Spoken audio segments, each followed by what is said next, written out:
Live from Fargo and serving you on TV, online, and on the go, this is Valley News Live at noon.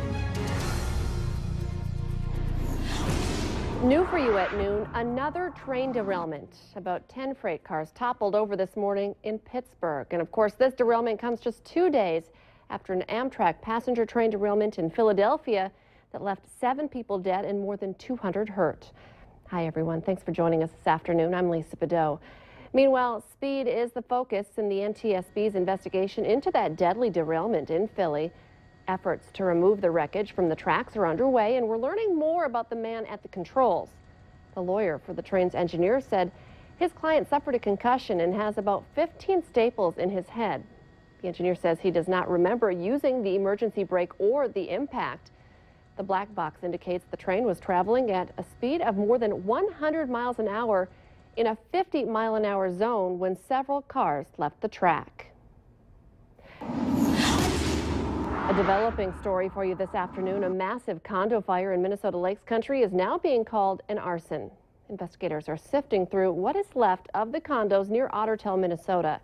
Everyone from the 7-unit complex near the Balmoral Golf Course on Highway 78 is without a home. The fire started yesterday afternoon. The building was filled with flames when firefighters got there. Valley News Team's Bradford Eric is in Ottertail, Minnesota today and is going to be talking to investigators and some of those homeowners and will bring us an update tonight on Valley News Live. Lawyers for a West Fargo teacher accused of having a sexual relationship with a student have 10 days to respond to the prosecution's motion calling for a mistrial. Aaron Knodl's attorney says he'll be asking that all charges against his client be dismissed.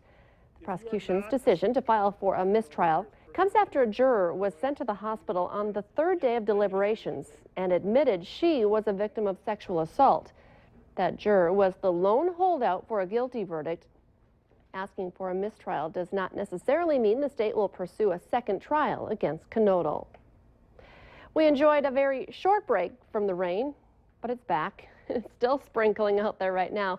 Let's check in with meteorologist Robert Hahn to see what we can expect on this Thursday afternoon. Yeah, we can expect more rain, better chances east and better chances west. In between from Baudette down to Fargo towards the Ellendale area. A break in the action, at least for a little while, but I suspect we'll see at least a few more showers even in these areas as we head through the afternoon and evening hours. Off to the east, look for a 1/4 inch to a 1/2 inch of rain. Off to the northwest, that's where the heaviest amounts are going to fall. Devils Lake Basin down towards the Stutzman County area. Could see 1/2 inch to maybe 1 inch of rain in some isolated locations. That's where the heaviest rain is going to be throughout the day today. Current temperatures, yeah, we're in the 50s in most locations. 48 cool degrees over in Wadena, 50 in Detroit Lakes.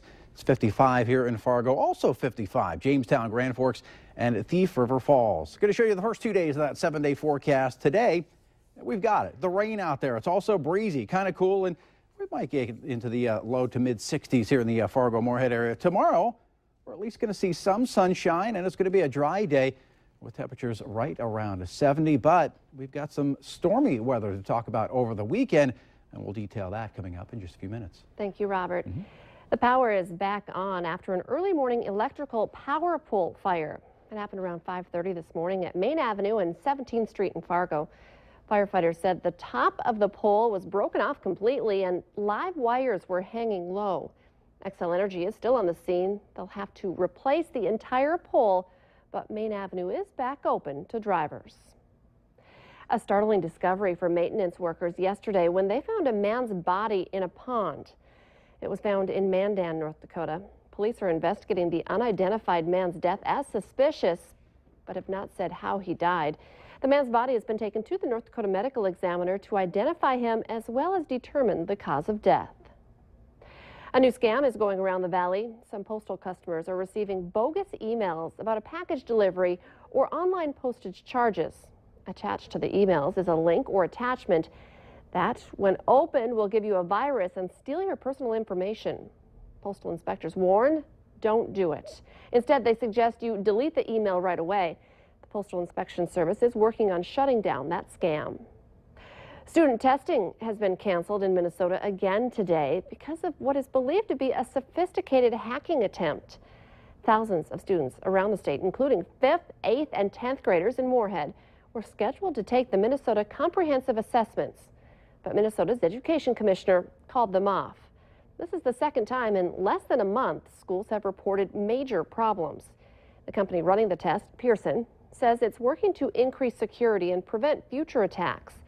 The Minnesota Teachers Union is calling for Pearson to pay back the $12.5 million it was paid to run this year's tests.